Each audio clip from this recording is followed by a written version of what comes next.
Good afternoon, and thank you for joining me, Glen-Nora Tjipura, on NMH at 1, where we highlight the news making waves in Namibia and beyond, ranging from current affairs, community stories, sports, and economic news. Coming up in this broadcast, the court decides on FlyNamibia's fate today. Police investigate Namcor's fuel theft from 69 trucks, and nearly $1 million Namibian wasted as hostile NYC meeting called off. Do stay tuned for these stories and more on NMH at 1.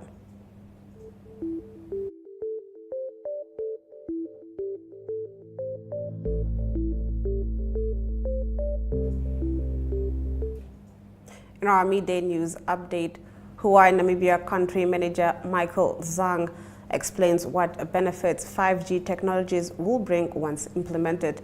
Zhang made the remarks during a trial to launch 5G services in Namibia. MTC is trailing the technologies together with Hawaii. Ahonet Lache reports.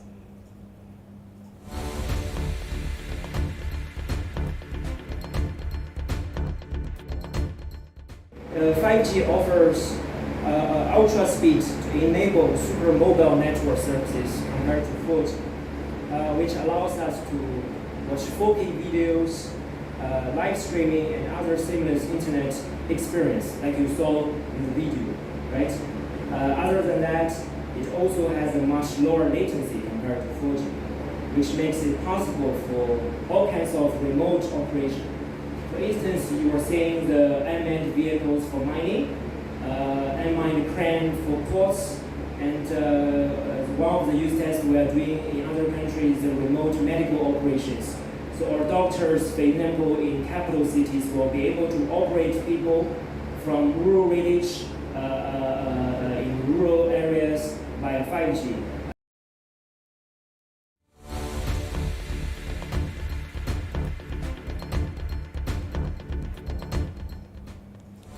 Visual News highlights local stories from across Namibia.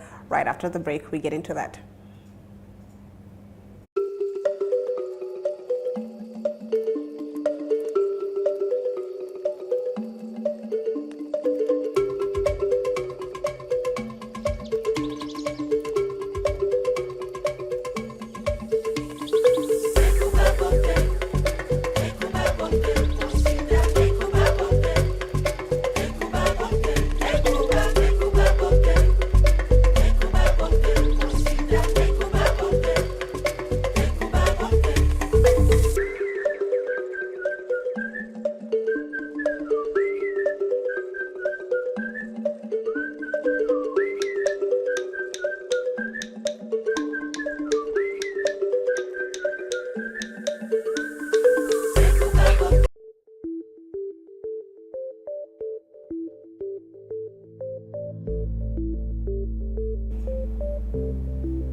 Getting into our visual news, the executive chairperson of the National Youth Council, Sharonese Bush, spoke about what she termed maladministration in the organization, which she said hinders its performance.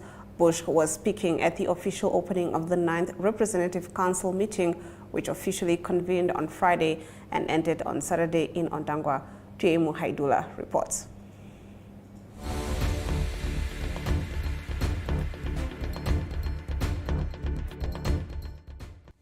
Ability to function properly.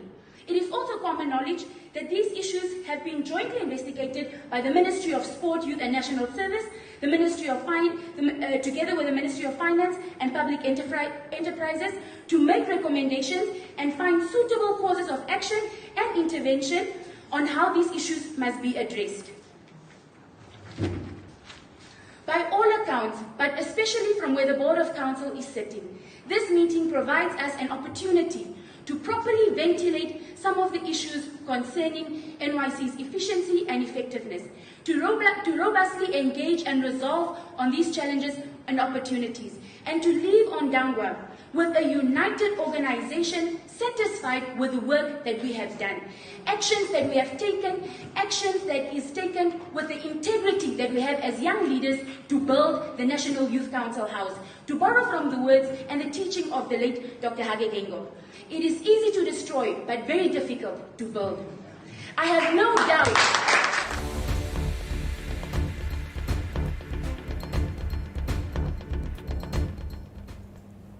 Over the past weekend, in preparation for Easter, all the Catholic churches within the Windhoek Deanery gathered for their 14th annual 12-kilometer pilgrimage along the B1 highway to Poor Clares Monastery in Brakwater.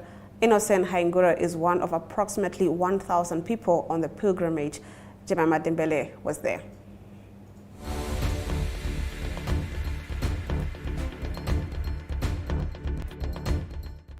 Good morning. My name is Innocent Haingura from the Worldwide Brotherhood Ambassadors, a youth group from the Roman Catholic Church, which is an extended arm of the Brothers of Mercy.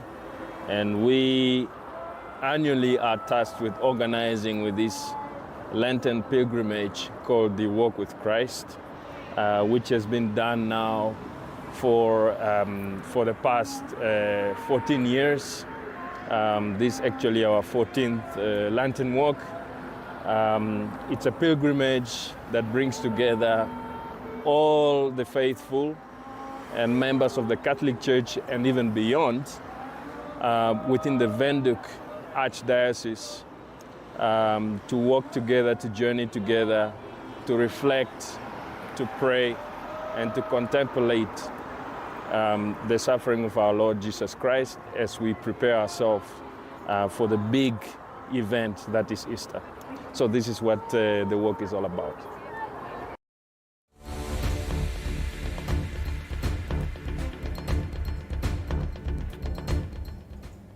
After the break, the Namibian Sun leads us into the newspaper review segment. Hi Sonia. Hi Tufeni.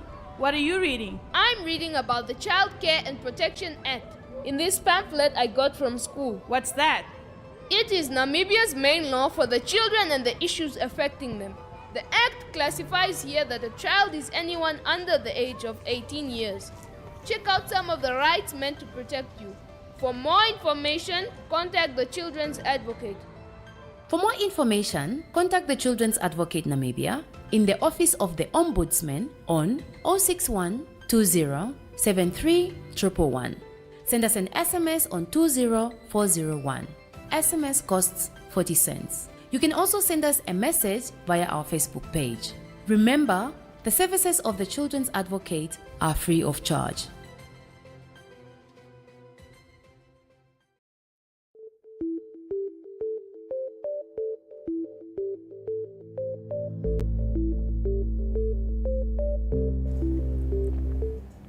Getting into our newspaper review, starting off with the Namibian Sun's front page, which reports that Agriculture and Water Minister Kalesh Leitwan says it is time to declare access to water a basic human right, emphasizing that water provision has been taken for granted for far too long.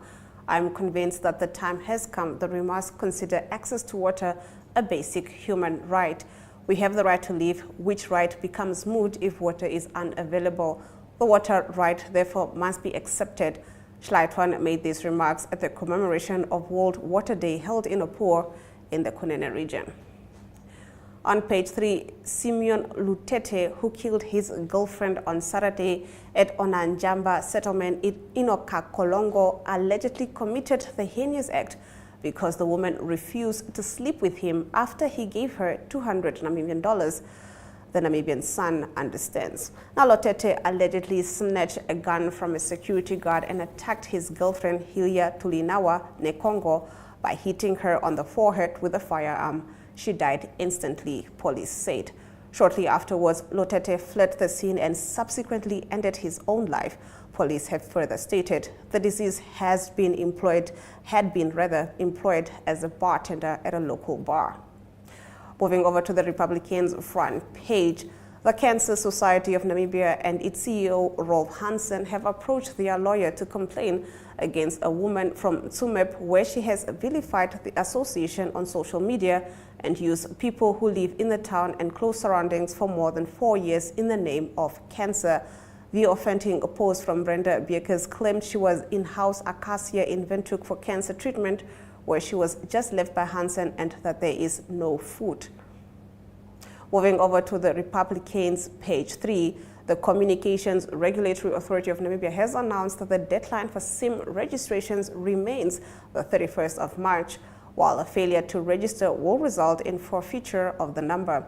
During an information session yesterday, CEO Emilia Ngihikembwa revealed that Namibia has 2,387,230 active SIM card users across all networks, and so far 1,687,742, 70.6% of these have been successfully registered. MTC's registrations increased from 70% in January to 76%. Telecom, however, went from 79% in January to 54% in February. This is due to a notable adjustment in Telecom's registered subscriber count, which was prompted by the removal of deactivated registered numbers. The error from Telecom Namibia has caused a ripple effect on the national average, she said. In January, Ngihikembwa said the national average was 70.97%, but this figure currently stands at 70.6% due to the rectification made by Telecom. Moving over to the Allgemeine Zeitung's front page, it reports that in an unusually sharp-worded letter by the Namibian Minister of Environment, Forestry and Tourism, Pohamba Shifeta, addressed to his counterpart in Germany, Steffi Lemke, the minister is very clear. We consider any import restriction or bans of trophies listed in CITES Appendix 1 and 2, which go beyond CITES regulations, as unilateral, unlawful, neo-colonial interference in our sovereign right to the sustainable utilization of our resources. The minister is shocked by Germany's efforts to further restrict or even totally ban the import of hunting trophies. This comes at a time when just a little more than 1 week ago, the Botswana Minister for Tourism, Dumuzweni Mhikumkulu, had invited media from southern African countries, including NMH from Namibia, and expressed serious concerns about the development of a trophy import ban in Britain, something he was afraid could be copied by other countries in the West. On page 3, the Allgemeine Zeitung leads with an article about the Nama Traditional Leaders Association that has called on Namibia's President Nangolo Mbumba to engage in talks and listen when the descendants of the Nama and Over-Herero genocide victims present their demands to Germany instead of approaching them with a preconceived decision.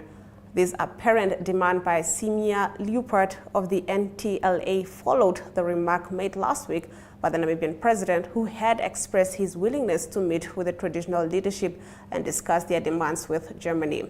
The issue at stake is, of course, the genocide of 1904 to 1908, when the German colonial forces took up arms against the rebellious Herero and Nama.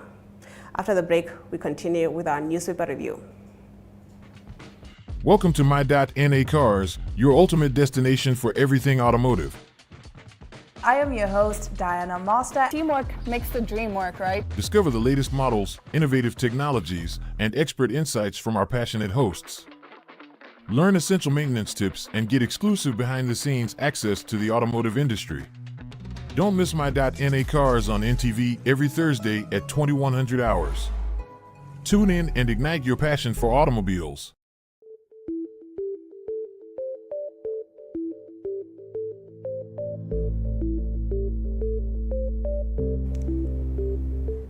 Still with our newspaper review, starting us off, the Namibian reports that the police are investigating a potential large-scale fuel theft after 69 trucks dispatched from the state-owned National Petroleum Corporation of Namibia reportedly failed to deliver their cargo to customers. The value of the missing fuel is not yet confirmed, but sources familiar with the case estimate losses of around 49 million Namibian dollars. Namcor yesterday confirmed to the Namibian that auditors have flagged these transactions.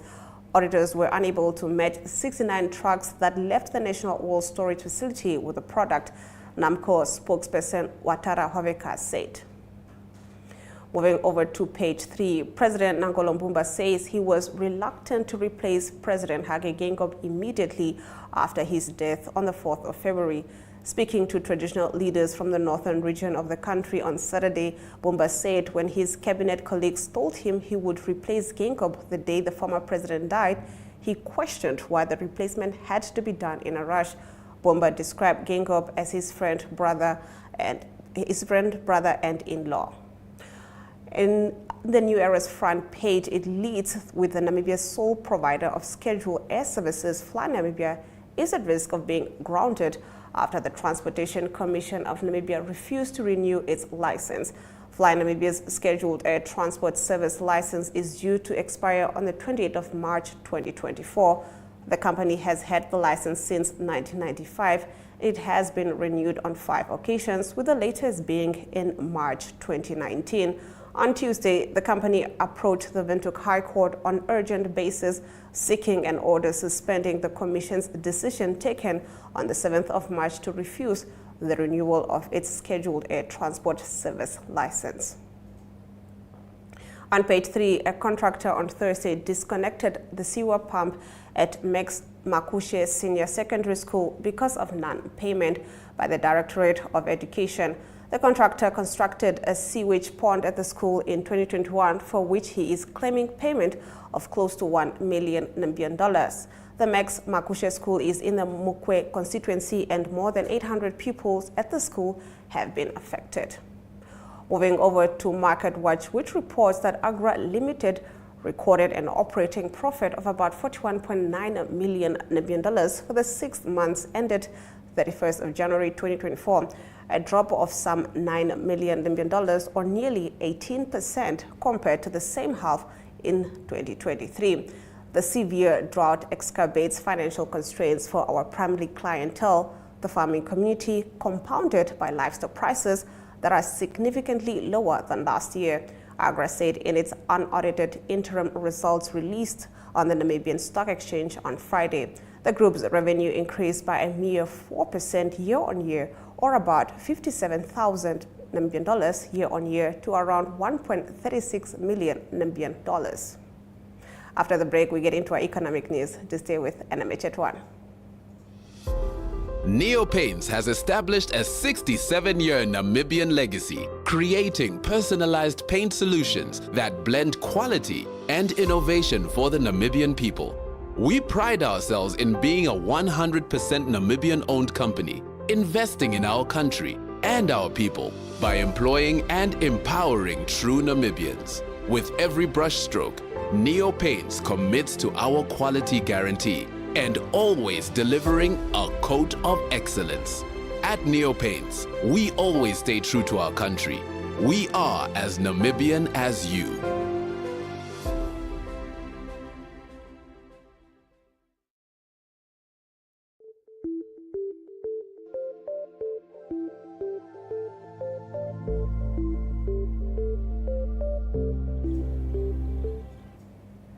Getting into our economic news, the city of Windhoek has secured funding of $728,000 million from Afri-Food Links for a project aimed at enhancing the food environment, urban agriculture, and sustainability efforts within the city. The project will be implemented in 2025. Afri-Food Links aims to improve food and nutrition security while delivering positive outcomes for climate and environment and building socio-ecological resilience in over 65 cities in Africa and Europe, of which City of Windhoek is part. City of Windhoek Local Authority Councillor, who serves as the chairperson of Economic Development, Public Safety and Citizens Welfare Advisory Committee, Austin Kwenani, said the workshop aims to stimulate mutual knowledge exchange and skills sharing in the field of urban food and nutrition systems improvement, collaboration, and innovation. Let's take a look at our financial indicators.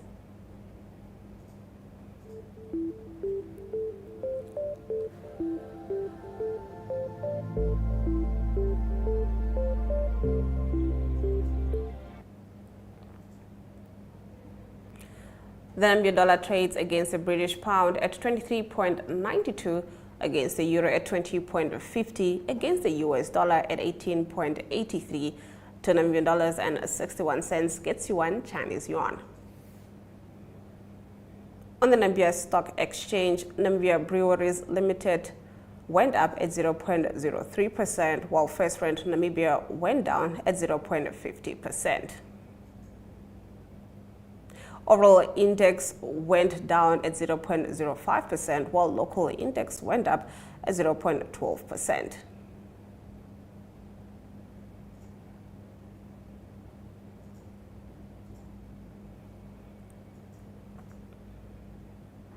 On the commodities market, platinum went down while gold, copper, and Brent crude oil went up. Brent crude oil trading at 0.87%, going for $86 per barrel.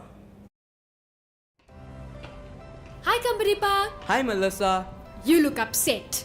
Is everything okay? A healthcare worker refused to attend to me because I visited the healthcare facility without a guardian. Healthcare workers are not allowed to do that. This sounds like a job for your shield of survival. Huh? Your rights, they're your superpowers. Your shield of survival is your right to life, health, nutrition, shelter, and an adequate standard of living. For more information, contact the Children's Advocate Namibia in the Office of the Ombudsman on 061 20 73 111. Send us an SMS on 20401. SMS costs 40 cents. You can also send us a message via our Facebook page. Remember, the services of the Children's Advocate are free of charge.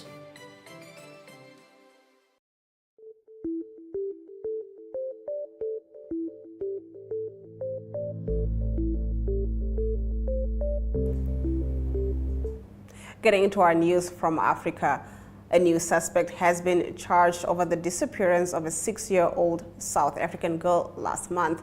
The search for Jocelyn Smith has transfixed the country since she went missing near her home in Saldanha Bay, 110 kilometers northwest of Cape Town, on the 19th of February. A 32-year-old woman was on Monday charged with kidnapping and human trafficking in the Vredenburg Magistrates Court in the Western Cape Province. Jocelyn's mother, Kelly Smith, her boyfriend, Jacqueline Apollos, and another suspect are also in custody and face kidnapping and trafficking charges. Last week, the court freed a traditional healer due to a lack of evidence. The new suspect will be up for a bail hearing on the 25th of March, while Smith and the other suspects will be back in court on the 13th of May. We'll be right back with our international news.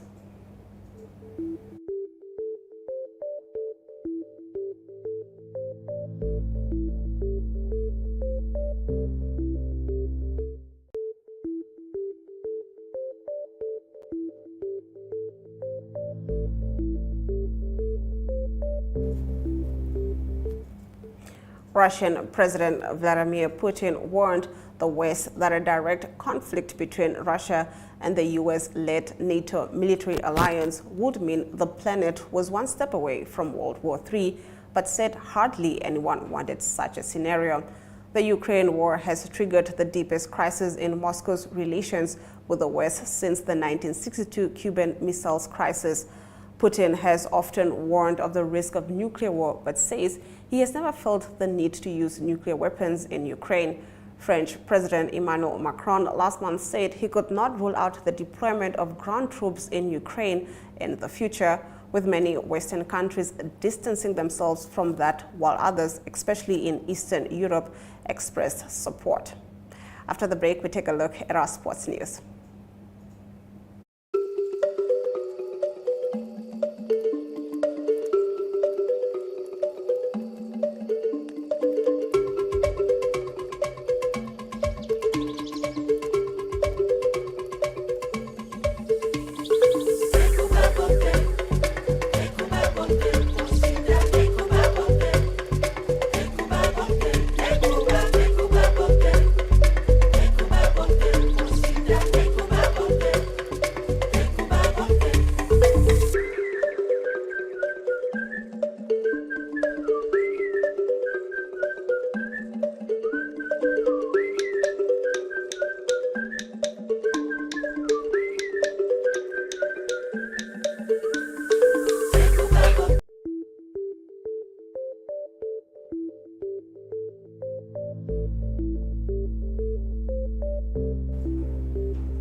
Starting off with our local sports news, the Gravel and Dirt MTB series powered by Holland Namibia had its second event of the year at Oshiwa Safari Lodge on Saturday. The popular annual Oshiwa Eagle Ride attracted over 200 riders who stepped up to take the challenge that included some muddy parts. The Dep Marine Namibia Premiership season is so far from decided following another twist in Sunday's matches. African stars went in the weekend looking like they might just put daylight between them and the chasing pack, but only ended the weekend on 53 points. The Galina Motocross Park near Brakwater was a hive of activity with 41 participants when the first round of the Namibian National Championship Series was decided in the 9 different divisions. We now take a look at our international sports news.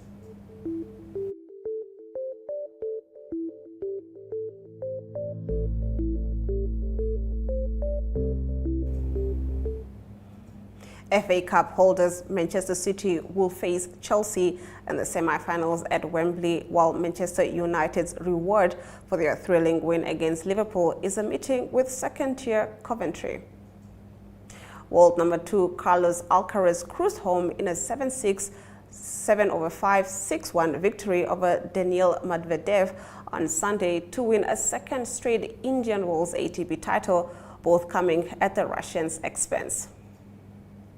Mamelodi Sundowns were made to work hard to obtain quarter-final status in the Nedbank Cup this week, following a nervy 2-0 win against Maritzburg United at the local Masterpieces Moriape Stadium on Sunday night. After the break, we get into our highlights.